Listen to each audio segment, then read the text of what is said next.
Bonjour, de partout où vous êtes. Que le Seigneur vous bénisse. Vous allez m'excuser pour le bruit dans l'arrière-plan. Vous pouvez de temps en temps entendre un peu de bruit. Je suis béni et heureux, très privilégié encore de partager ce moment avec vous, là où vous êtes.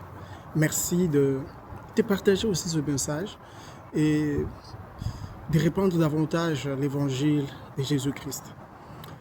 Ça fait un petit bon bout de temps que je ne partage pas de messages. Il y a eu beaucoup de mouvements. Alors, mais par la grâce de Dieu, je crois que nous pouvons reprendre des plus belles avec beaucoup plus de choses parce que le Seigneur nous a mis à cœur de donner davantage des choses qui sont nécessaires et utiles et à notre vie spirituelle, à notre vie physique et même notre santé mentale. Donc, vous allez vraiment, par la grâce de Dieu, savourer beaucoup de très bonnes choses. Alors, je vais partager un petit témoignage de ma vie. Nous avons fait une longue série, les prières qui ont changé les décisions de Dieu. Je veux me présenter ici comme l'un des bénéficiaires de cette série. Lorsque je devrais commencer cette série, c'était bien avant le moment que j'ai commencé ça. J'étais juste, vous voyez, parfois l'humain, je faisais que remettre à demain ce que je devrais faire. Je me disais, je dois trouver un bon moment, je dois arranger les cadres et tout. Donc, j'avais besoin d'argent pour arranger les cadres dans lesquels je devrais commencer à faire la série. Alors, ce qui fait que je n'étais pas très content avec le boulot que j'avais parce que ça ne me donnait pas suffisamment d'argent pour organiser tout ce que je voulais. Alors, j'attendais le bon moment. Mais j'avais aussi toujours cette pression de commencer. Mais finalement, j'ai même perdu ce boulot-là.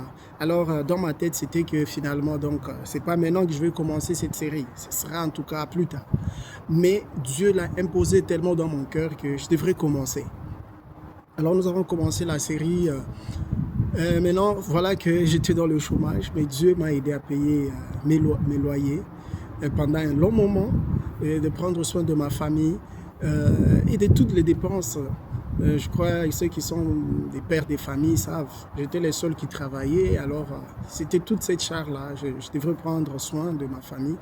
Alors j'ai même aussi accompli un très grand projet dans ma vie que j'ai entrepris sans avoir des moyens, mais Dieu par sa grâce, par la puissance qu'il déploie lorsqu'on prie, lorsqu'on crie vers lui, Dieu a accompli cela. Alors je suis ici en train de célébrer Dieu parce que Dieu est puissant. Lorsqu'on prie, Dieu écoute. Les prières qui ont changé les décisions de Dieu sont une réalité et par la grâce de Dieu, il y aura un livre qui va sortir avec ça pour tout celui qui veut avoir ça pour peut-être un moment de retraite où tu ne veux pas avoir de téléphone, tu veux vraiment te concentrer à la prière, ça va beaucoup aider.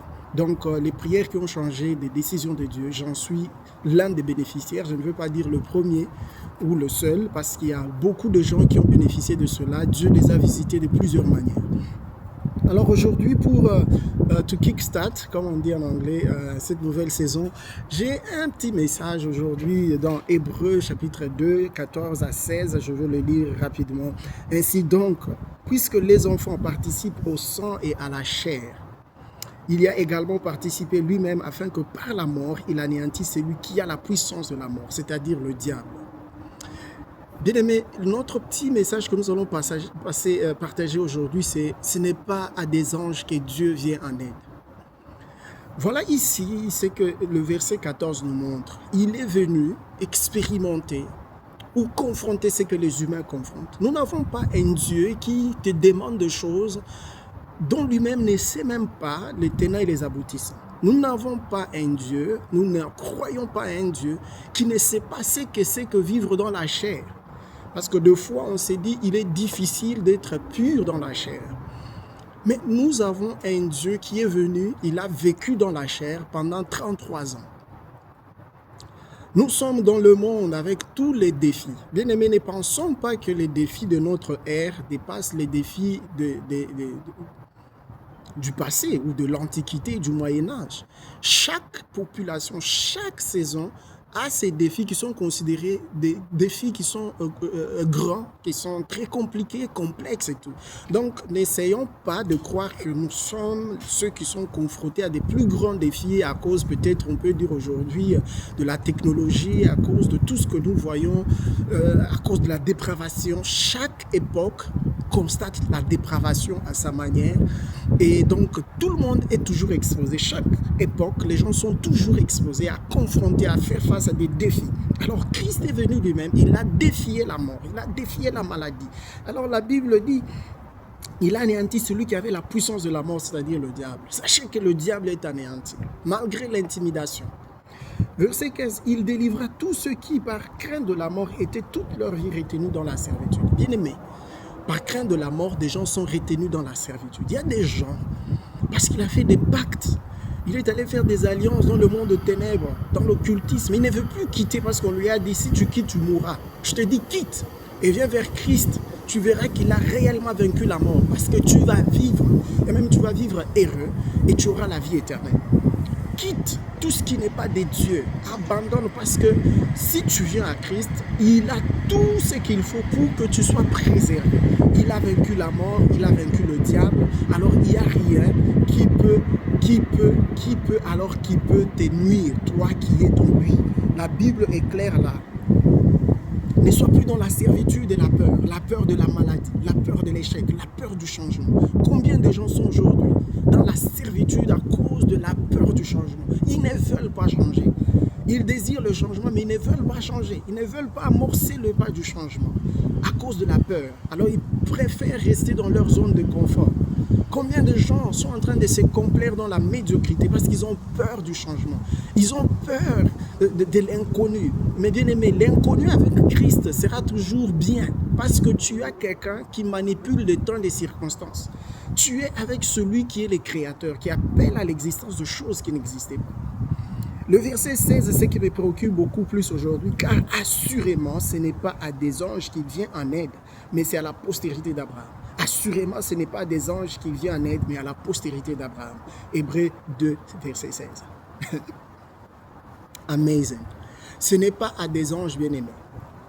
Toute la puissance de Dieu n'est pas réservée à être donnée aux anges, à aller secourir les anges. Mais pourtant, Dieu a disponibilisé une très grande puissance à déployer en faveur de la postérité d'Abraham. Alors, il est ici important de dire qui est la postérité d'Abraham. La postérité d'Abraham, ce n'est pas ceux qui ont une certaine couleur de peau, ce n'est pas ceux qui ont une certaine taille ou un certain type d'habit. Mais la postérité d'Abraham, c'est ceux qui ont la foi d'Abraham. C'est ce que la Bible nous dit.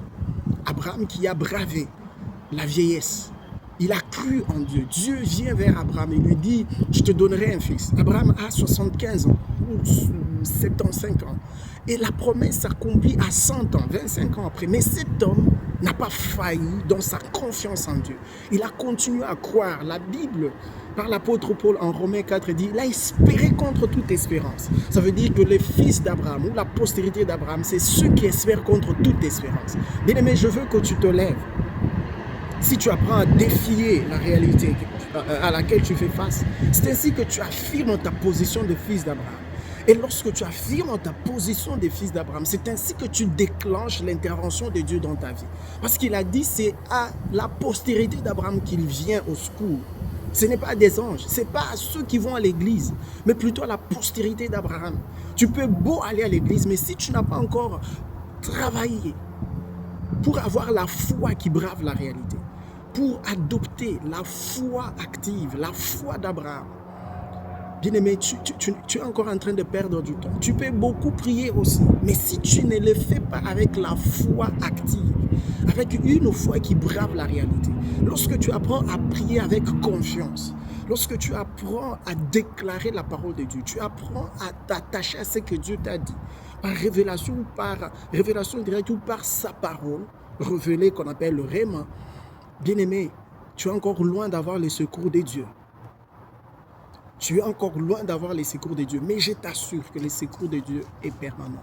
Et Dieu peut le faire pour toi. Dieu peut te secourir. Ce n'est pas à des anges que Dieu vient. Ce n'est pas à des anges que Dieu vient. Les anges, ils ne tombent pas malades. On n'en a pas entendu parler.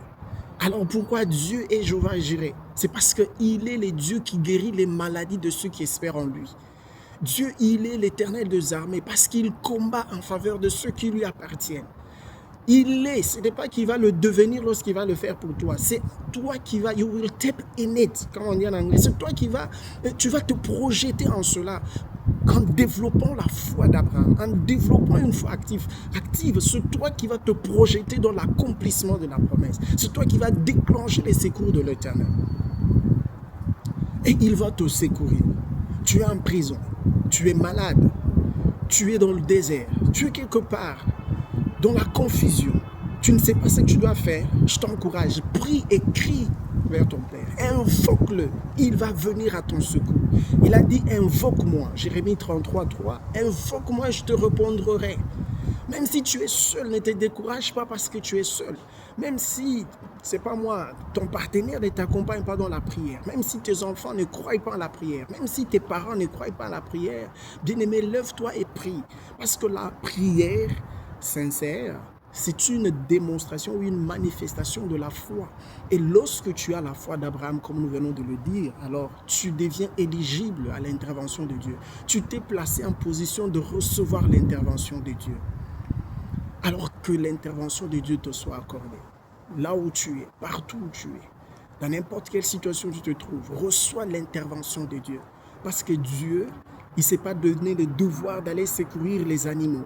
Il ne s'est pas donné le devoir d'aller secourir les anges, mais il s'est donné le devoir d'aller secourir la postérité d'Abraham. Partout où tu es, qui que tu sois, lorsque tu cries vers lui, il va venir à ton secours, il va te relever. Il va te rétablir, il va te restaurer, il va restaurer ta santé, il va restaurer ton futur, ton avenir. Il dit, le projet que j'ai formé pour toi, c'est un projet de bonheur et de paix, afin de te donner un avenir et de l'espérance. Dieu sait les défis auxquels nous sommes confrontés. Il était dans la chair, Jésus était dans la chair. Que ce soit les défis de la tentation, toutes sortes de tentations, tentations pécuniaires, tentations sexuelles, tentations de tout genre, tentations de la gloire et tout, il sait. Et lorsque tu cries avec foi, il vient, il te secourt et il te relève. Que le Seigneur te bénisse de là où tu es. Nous allons prier. Seigneur éternel, nous te disons merci pour tous les miracles que tu nous accordes, pour ta grâce et ta faveur que tu nous donnes. Seigneur, ce n'est pas des anges que tu viens au secours, mais plutôt à la postérité d'Abraham. Nous voici ici en train d'exprimer notre foi. Seigneur, pas comme une simple expression, mais nous accompagnons cette expression avec des actions. Commençons par cette prière qui est une action de notre foi. Nous allons faire aussi beaucoup d'autres actions pour démontrer la foi et la confiance que nous avons en toi. Alors Seigneur, viens à notre secours. Libère mon frère de la servitude du péché, de la servitude de la pauvreté, de la servitude de la peur et de toutes sortes de servitudes dans lesquelles il se trouve. Délivre ma soeur, délivre nos familles. Au nom de Jésus, nous y croyons et nous le confessons. Et nous disons Amen. Que le Seigneur vous bénisse et à la prochaine.